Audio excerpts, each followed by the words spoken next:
Hi, my name's David Ridley, and thank you for joining me today. I've been in the field of TESOL, teaching English to speakers of other languages, for over 30 years now. I've taught in a wide variety of situations, both in the UK and abroad, in the public sector for universities and colleges, and also in the private sector for private language schools. The, the industry's changed a great deal over the time I've been in it. And a lot of the time I've been in it, I've been spending my time training other people to become teachers of English to speakers of other languages. And in fact, that was what I've done most recently. Teaching mostly young people, but also mature people who are changing careers and want to do something different with their lives. And some of them want to teach in their home countries and help people that have come in to live in that country to learn the language. And others, most of them, want to go and visit parts of the world and see parts of the world which and have experiences which you probably couldn't have in another situation, because one of the wonders and one of the great things of English language teaching in this context is what probably attracts most people is the opportunity to do something which otherwise you couldn't do because you simply wouldn't have the time or you wouldn't have the financial resources to do it. And also, even if you do have time and financial resources, going to another country as a tourist is a wonderful experience, and I do it myself. So do many English teachers go to visit places as tourists, but you will struggle to being to sample the local culture in anything more than a superficial way. As a tourist, you'll get to see what the country wants to present to you. As a tourist, to have a pleasant experience and to spend money there. But you will struggle really to engage with people and to spend any time there beyond maybe a few weeks. And that's what attracts a lot of people to the industry. And I've been reflecting upon that.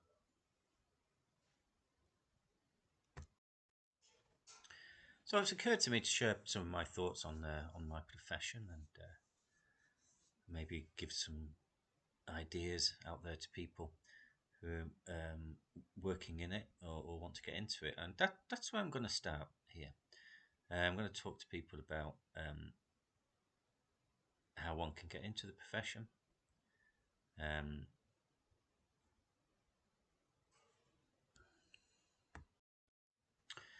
First of all, I'm going to look at a little bit of terminology, which has changed a little bit over the years, and do have to point out that some of what I say may be rather British centric, and I realise that things in North America may be slightly different and in other areas of the world.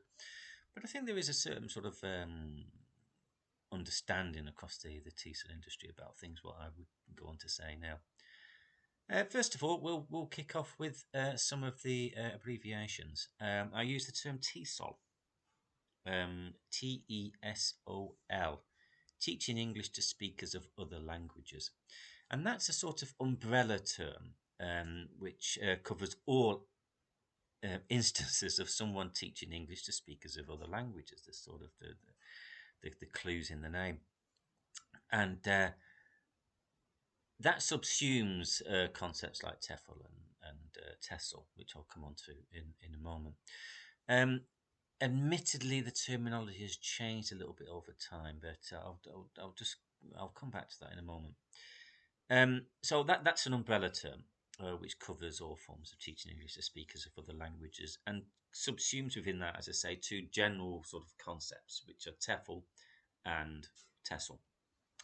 TEFL, TEFL, which is teaching English as a foreign language, is the context of if you go abroad to teach people in their countries, and that's what a lot of people get qualified in order to do. And it would also include teaching in your home country. Let's say that's the UK. If people were coming often on short courses, there's often a summer monsoon period where people come over. Young people generally come over on short courses to learn some English. They're still learning as a foreign language because they're going to return to their home countries after a few weeks, and they will use the language maybe when they go abroad. because it's an international language now, English, wherever they may be going, or they may be using it to talk to people coming to their countries from other countries. So that's English as a foreign language. TESOL, TESL without the O, teaching English as a second language. That is more for when you're teaching people who are coming to live in your country, and they may be coming to live for study or for family reunion or to escape persecution or whatever. But they're coming there with an intention to be there for some time.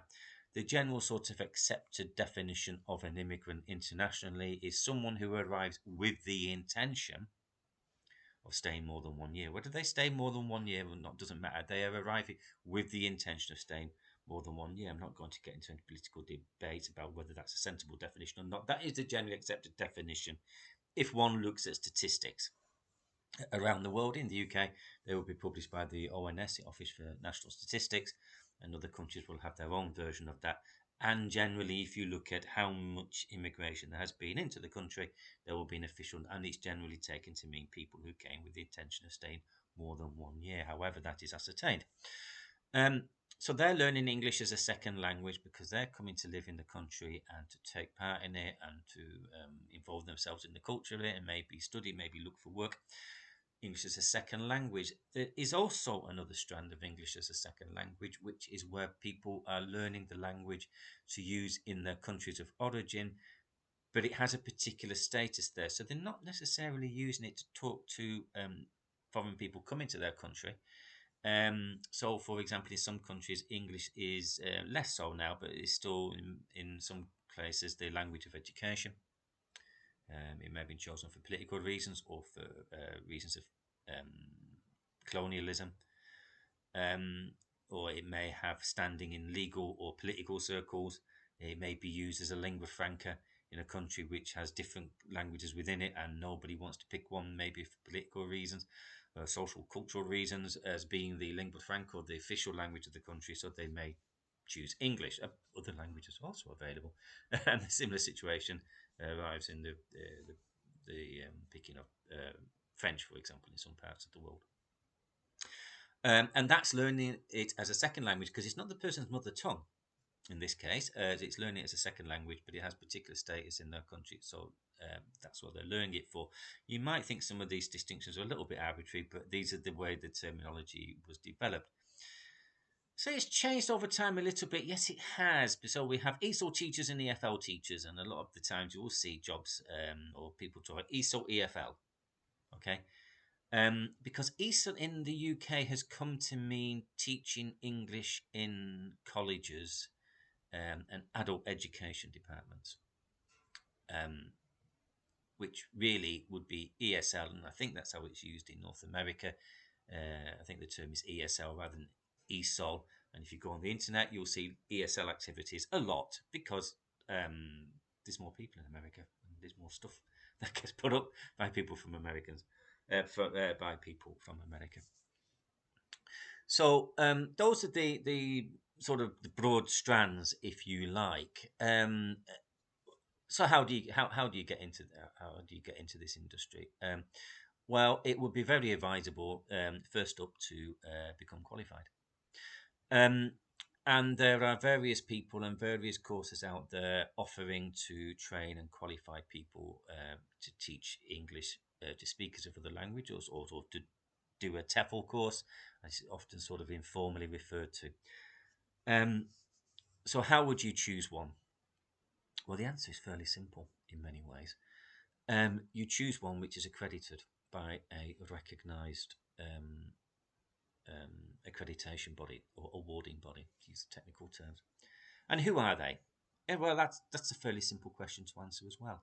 They are either Trinity College London or they are Cambridge, part of the Cambridge University assessment organisation, which used to be referred to as UCCLS, which had a really cute sounding acronym with a rather sinister full term of the University of Cambridge Local Examination Syndicate, and I wish they'd kept it, but they've got rid of that now, and I think they just call themselves Cambridge Assessment, which is part of University of Cambridge, and it's a money-making device for them. So those are your two qualifications, and they do not offer courses directly themselves. What they do is they accredit courses delivered by other institutions. So the institution you go to will not be Cambridge University or Trinity College London, but the course that they deliver will be accredited by them. If it is not accredited by them, you do not do it. And I don't care what comments are issued on this video. I am telling you now not to do them because they're not worth anything. I'm not saying nobody has ever got any work from doing it another way, and the world is more diverse now and we can teach online, and there are employers out there who employ people without those qualifications, but they shouldn't be doing it. So if you've got any credibility, you do one of those two courses. Will you have to pay for it? Yes. There are funded opportunities available, but you will have to do a lot of research and a lot of digging around to find that. You can access some of these courses through third-party organisations. If you're a student at university, your students' union may know of such things, but often these are temporarily funded, publicly funded programs funded by people like governments and the EU. And they are quite often quite restrictive as to who can apply for them and who can do them. So in most cases, you will have to pay. What you pay varies greatly. You may get something as low as £1,200 sterling. You may be paying something like £2,000. Somewhere in that figure is reasonable. So once you've ascertained, is it a Trinity College or Cambridge certificate, which in terms of their practical content are fairly similar because they have to be overseen by the public bodies in the UK to say, yes, this is what we call a level 5 qualification. I won't go into what the exact levels are, and if you're not UK based, it's probably irrelevant to you anyway. But they have to meet certain standards in order to be awarding bodies. And the people implementing their courses, despite the fact to say that courses are implemented by third parties, Trinity and Cambridge pretty much tell them what to do. So they do have some discretion, the actual course providers, but rather limited. The easiest way to find a course provided by one of those provider that provides one of these courses accredited by one of these two bodies is to go to the awarding bodies themselves. You go on their website and you look up the list of approved providers in your country. And from that, you make a decision based on cost and suitability. There is a lot of blended provision or hybrid provision or whatever the term is now. So you might be doing quite a lot online, which is fine. And a lot of teaching jobs now involve an online element of teaching, so it's maybe a good thing to get used to. It may be all online, though there will be limited accredited courses which are entirely online. They do exist, but I think they normally need to get an exemption from the awarding bodies to allow them to do that. They will consist of input, the face-to-face input, which will probably be something in the region of 40 to 50 hours, and you will be expected to do certainly at least 6 hours of teaching practice, probably more, in some cases a lot more, where you'll be observed. And you will be asked to do assessments and things, and you will learn an unknown language, which will be taught to you for a few lessons, and you will be asked to reflect upon that. So you will have to make your own decision about what sort of combination of online or face-to-face you're willing to do.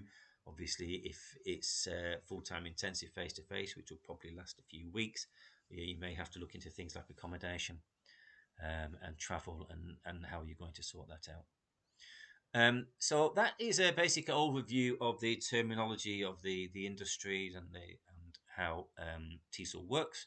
This is an introductory video. That's really all I've got to say about that so far, and in other videos I'll talk about other things.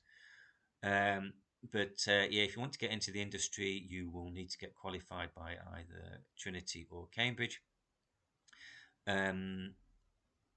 Some countries and a lot of employers also require you to have a university degree before they employ you. I believe Turkey and Greece do, but also a lot of employers require it. There are people who have careers in English language teaching who do not have university degrees, but there. You will come up against that if you don't have one. So that is something that you ought to consider if you do not have a university degree. You can do those degrees online, of course, as well, whilst you're working. The Open University in the UK provides courses for people to do online completely. Maybe I'm sure there are other institutions around the world which do as well. But anyway, that's all I've got to say on these matters for now. But I will be talking about other matters in my forthcoming videos. So, best of luck, stay safe, don't work too hard. Bye now.